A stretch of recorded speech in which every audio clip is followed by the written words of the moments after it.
Hi guys, it's Chris from Defy the Ocean, your favourite band, and I'm back with another reaction video. Today we're going back to Nightwish. Now, let's just say there was a slightly mixed reaction to my last Nightwish reaction. I'm not new to Nightwish, I knew what to expect. I had a few, I should say, critiques of the song that I listened to, which was Ghost Love's Score. But that seemed to upset some people. I thought I was being quite fair. I gave my honest opinion, and I even said it was actually one of the best Nightwish songs that I'd ever heard. So it was hardly a damning review, but still that upset some people and triggered a lot of thumbs down. But I'm hoping we can come to some kind of understanding, and you can see that I'm just trying to be balanced, fair, give my honest opinion, and really, you know, I'm doing this whole thing for the love of it. So I'm hoping to hear something I'm really going to enjoy, and the song that we're listening to today is Romanticide. So I won't talk too much. I will get straight into it and save some of the talking for the end. And I may stop a couple of times, 2-3 times during the song as well, if there's something absolutely on the tip of my tongue that I feel like I need to say. So let's bring up the video and let's get straight into it. Nightwish Romanticide live video. Let's go.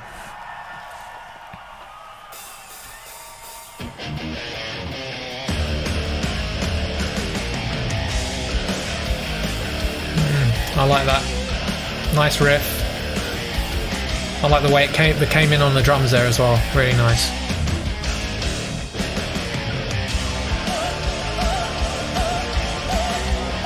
Operatic vocal stabs for the win.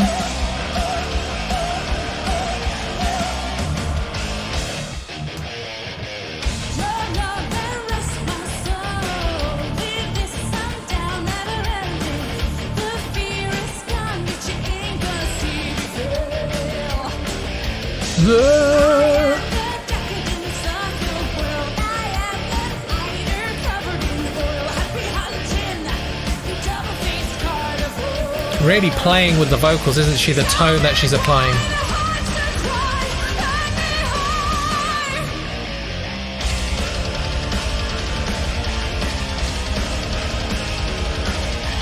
This is a great riff.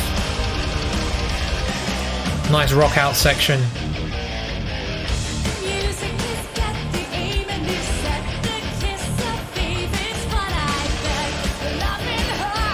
Bit of dirt in the vocal there. She's really a lot of aggressive, like really.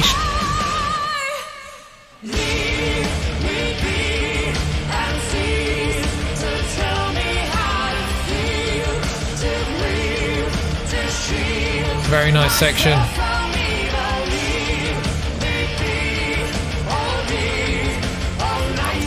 That's an anthem, mate. Imagine performing that.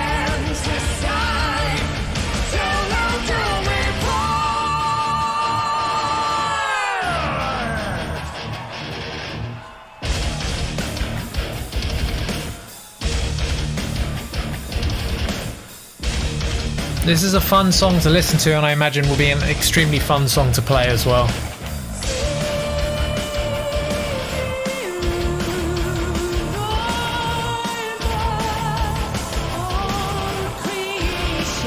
We're back into verse territory.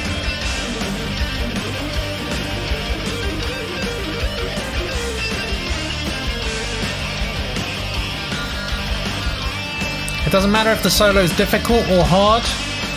He adopts the same position. It's the knee up.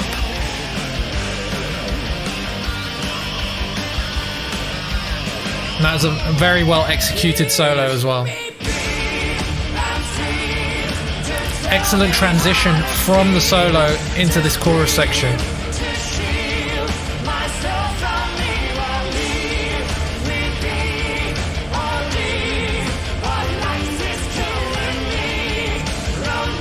And I really like the bass player's vocal tone. I think it really complements the operatic tone.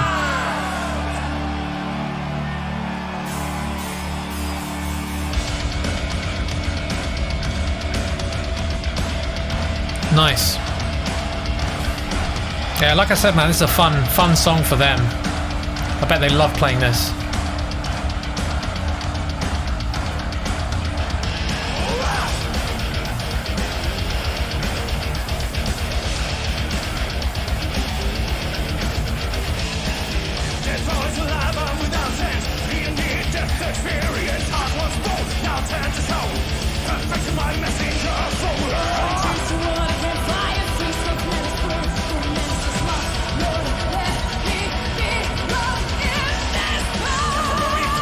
That second to last note that she hit with that grit on the vocal.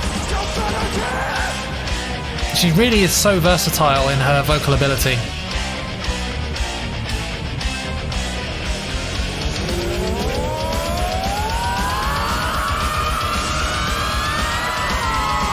He stopped going up and she just carried on going up. She like went up another octave and then came back down. They went back down together. That's what it sounded like anyway.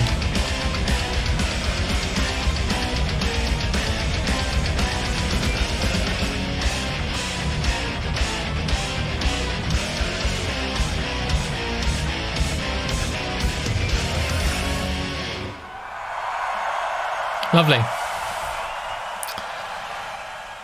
What am I thinking?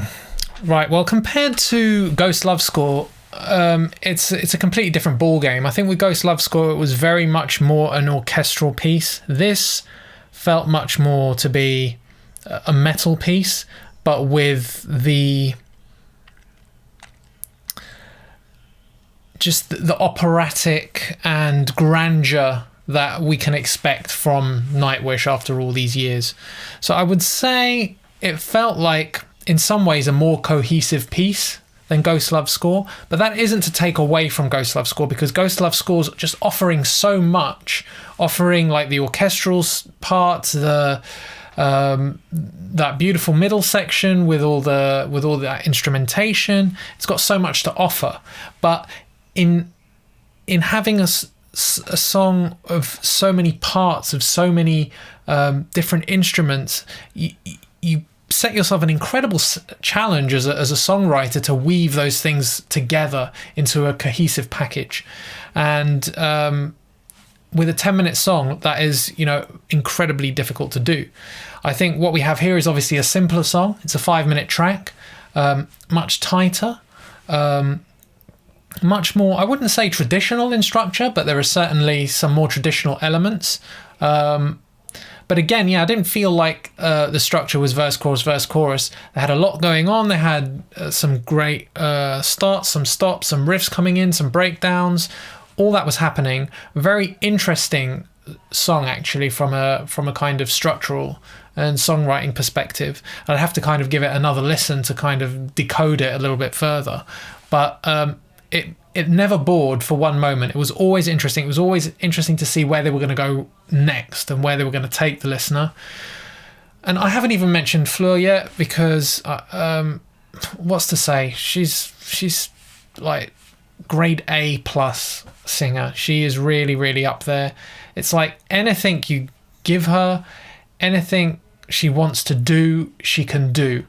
Like they say, one of the great things about being a singer and being a vocalist is this, unlike, say, being a guitarist, right? You work all these years as a guitarist to try and take what's going on in your head and get the sound coming out as you hear it in your head, out of the speakers or out of the guitar. And you have this thing, this instrument through which you're trying to communicate. And with vocals, you have less between what's going on up here and the sound that's coming out, right? But still, even as a vocalist, you are forced to work on your instrument, your vocal cords, to make that come out the way that you're hearing it. With Fleur, I'm getting none of that. Literally, it's as if what's going on in her head and what comes out is one seamless thing. She can do whatever she hears in her head, she can do it. She has that level of flexibility and command of her vocals, of her instrument. So it's always impressive to hear her sing. I really like the bit where they were both going up together, the bass player singing and her, and it seemed like he reached his limit and then she carried on going like an octave up, but it felt like that was really entertaining, because I was just going, how high is he going to go, how high is he going to go? So that was really fun to listen to, and of course she outdid him by miles, because she is who she is. I did also say that I like his vocal. I like his vocal style. I like the sound that he brings to it. And it's even something that I remember from when I was listening to their stuff in the early 2000s, like Century Child and stuff like that. I like the tone of his vocal. I think it supports the female vocal excellently. I'm not 100% on the sections where it features him alone necessarily, but I think as a counterpoint or as a support to the operatic vocal, I think it goes fantastically. And it's obviously, I think it's probably one of the reasons why they're as successful as they are, because they're not just kind of this one-trick pony. They're not just offering metal with operatic vocals. And especially with Fleur, who's joined, there is a feeling that there is a versatility within the band that maybe hasn't been there before. But don't quote me on that. I have a kind of blank spot with this band between 2002 and now. So anything between that period is new territory for me. So feel free to let me know what you think. Yeah, so I hope you enjoyed my reaction. I enjoyed the song. And please consider liking, subscribing, and more importantly, joining the Discord. And I've also recently joined the Nightwish Discord, so you can find me on there as well. Yeah, great to see that there is such a vibrant community with this band. It's really something that you don't get all that often. And I have to say, it's incredibly impressive. And the guys in Nightwish are incredibly lucky to have a fan base as just as dedicated and as passionate as you guys. So yeah, fantastic. Thanks so much. I will catch you again in another reaction quite soon. Have a lovely day. Take it easy.